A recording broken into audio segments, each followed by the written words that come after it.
ఆ, ఒక 4 రోజుల క్రితమే ఈ వైసీపీకి సంబంధించిన ఎంపీలు జగన్మోహన్ రెడ్డి గారి రీసెంట్ పొగాకు బేళ్లకు పొగాకు రైతుల్ని కి కనీస మద్దతు ధర అనే అంశం మీద వారిని కలవడానికి వెళ్ళిన సందర్భంలో దేవరపల్లి అనుకుంటా, if I'm not wrong, Devarapalli వెళ్ళినప్పుడు హెలికాప్టర్ దగ్గరికి మళ్ళా దూసుకురావటం, అలాగే ఇందాక మన సోదరి శిరీష్ గారు కోట్ చేస్తున్నట్లు ఆ ర్యాలీలో 2 కిలోమీటర్ల ర్యాలీ అట, అది అఫీషియల్గానే తీసుకున్నారని గత డిబేట్లో మనం వైసీపీ ప్రతినిధే చెప్పారు, అక్కడ లోకల్గా ఉన్నటువంటి ఆయన మనకి గెస్ట్ కాబట్టి. హెలిప్యాడ్ నుంచి రైతుల పరామర్శ, పొగాకు రైతుల పరామర్శ లేదా కలవటం, ఆ కార్యక్రమం 2 కిలోమీటర్లు ర్యాలీ. ఆ ర్యాలీలో ఆ 2 కిలోమీటర్ల మేరే అనేక రకాల వింతలు చూసాం, అలాగే దిగ్భ్రాంతి కొలిపే సంఘటనలు కూడా చూసాం. దాంట్లో గఫూర్ గారు అన్నట్లు పోలీసులకు సాధ్యమైనంత వరకు సహకరిస్తూనే మనకి దెబ్బలు పడినా కానీ అన్నిటికీ సిద్ధపడి కార్యక్రమాలు చేస్తారు. ఇంకా మాట్లాడితే దగ్గరలో ఉన్నటువంటి చిరు వ్యాపారులు ఎవరన్నా ఉంటే వాళ్ళకి ఎటువంటి ఇబ్బందులు లేకుండా చూసుకుంటుంటారు ఈ మొదటి నుంచి ఉన్న కొన్ని పార్టీలు. ఇదేం కల్చర్ అండి? చిరు వ్యాపారులు ఒక క్యాంటీన్ ఆవిడ ఆ క్యాంటీన్ మీదకి ఎక్కేసి పైకప్పు మీద డ్యాన్స్ వేయడం చూసాం, లోపలికి వెళ్ళి ఫ్రిడ్జ్లు కూడా పగలగొట్టడం చూసాం, దేవుడి పటాలు కింద పడిపోతే తొక్కిన పరిస్థితులు చూసాం. తర్వాత ఆవిడని ఏదో మ్యానిపులేట్ చేసి ఆవిడతో చాలా ఇబ్బందికరంగా ఆవిడ మీడియాతో మాట్లాడుతుంది, లేదు మేము వైసీపీకి సంబంధించిన వాళ్ళం, చాలా పథకాలు పొందాము, అది ఇది అని చెప్పేసి. సో ఇదో పెద్ద నిత్యకృత్యం అయిపోయింది. వాళ్ళని బెదిరించో లేకపోతే వాళ్ళకి ఏదో ఆశ చూపించో, లేదంటే కనుక ఎందుకులే పెద్దవాళ్ళతో మనకు ఎందుకు అని చెప్పేసి వాళ్ళతో మొత్తం సీన్ని రివర్స్ చేయటం.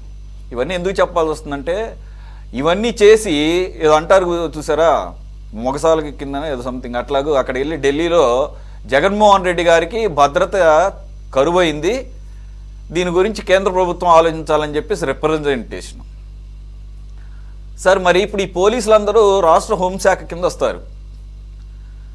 రాష్ట్ర హోంశాఖ అంటే ఆల్మోస్ట్ ఇక మరి సెంట్రల్లో ఉన్నటువంటి హోమ్ మినిస్ట్రీ కూడా మరి పోలీసులకు సంబంధించిందే. మరి ఇప్పుడు అమిత్ షా గారి దగ్గరికి ఈ ఎవరైతే పోలీసుల మీద కూడా దౌర్జన్యాలు జరుగుతున్నాయని చెప్పేసి మా వల్ల కావటం లేదు, దీని సంగతి ఏంటో చూడండి అని చెప్పేసి పోలీసులు వెళ్ళి మరి రక్షణ కల్పించమని అని చెప్పేసి ఏమైనా అడగాల ఇప్పుడు అమిత్ షా గారిని? లేదంటే జగన్మోహన్ రెడ్డి గారికి నిజంగా భద్రత ఇంకా పెంచాల్సిన అవసరం ఉందా? 3 రోజుల క్రితం ఏమన్నారు వైసీపీ వాళ్ళు మన డిబేట్ వేదికగా?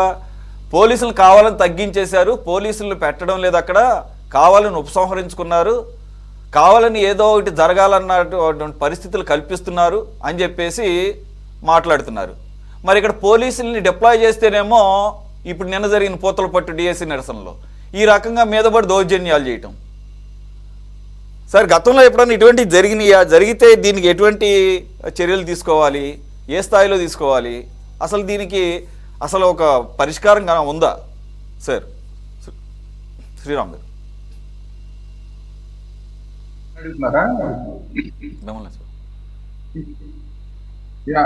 ఇప్పుడు ఇలాంటి సంఘటనలు కొన్ని సందర్భాల్లో జరుగుతాయండి. ఇక్కడ సమస్య ఏంటంటే, మనం పోలీసు మహిళ పడిపోయింది అనే దానికన్నా కూడా అన్ని లక్షల మంది, వేల మంది ఒక చోట గుమ్మిగూడినప్పుడు అక్కడ మగ పోలీసు ఉన్నా పడిపోతాడు, ఆడ పోలీసు ఉన్నా పడిపోతాడు. వీళ్ళు చేయవలసిన పని ఏంటంటే, అన్ని వేల మంది అక్కడ గుమ్మిగూడకుండా చూడడం అనేది ఫస్ట్ చేయాలి.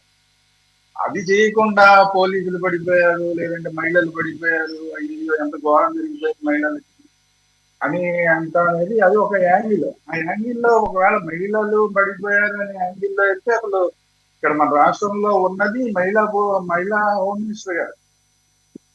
మహిళా హోమ్ మినిస్టర్ గారు ఉన్న సందర్భంలో మామూలు మేల్ హోమ్ మినిస్టర్ ఉంటేనే అయ్యో మహిళలకి ఎంత అన్యాయం జరిగిపోతుందని మాట్లాడాలి. ఇప్పుడు మహిళా హోమ్ మినిస్టర్ ఉన్న సందర్భంలో మరి మహిళలకి మహిళే రక్షణ కల్పించకపోతే మరి ఇంకెవరు రక్షణ కల్పిస్తారు? ఒక సంఘటన కాదు, 2 సంఘటనలు కాదు, మనకు ఇది రోజు లేదంటే 10 రోజులు ఒకసారో మనం మాట్లాడుకునే పరిస్థితి. ఆయన ఎప్పుడు కదిలినా కూడా ఇదే పరిస్థితి. వ్యూహం లాగానే కనిపిస్తోంది. వీళ్ళందరినీ రోడ్ల మీదకి వచ్చి వీళ్ళందరూ అలాగే చేయాలి, జగన్మోహన్ రెడ్డి గారికి కాస్త బ్యాడ్ నేమ్ రావాలి, ఆ బ్యాడ్ నేమ్ వచ్చి చూసావా ఆయన అంత ఘోరం చేస్తున్నాడు అని చెప్పి మనందరం మాట్లాడాలి. మనందరం మాట్లాడితే జగన్మోహన్ రెడ్డి బ్యాడ్ అవుతాడు. ఏంటిది ఇది ఒక వ్యూహం, ఇది ఒక వ్యూహం. రోడ్ల మీద ఎంతమంది ఇబ్బందులు పడుతున్నారు, రోడ్ల మీద అసలు ఆ పార్టీల సంగతి పక్కన పెడితే వైసీపీ పార్టీల వాళ్ళు కూడా కొంతమంది ఇబ్బంది పడుతున్నారు, కొన్ని సందర్భాల్లో చనిపోతున్నారు. రాష్ట్ర పోలీసులు ఇబ్బంది పడుతున్నారు.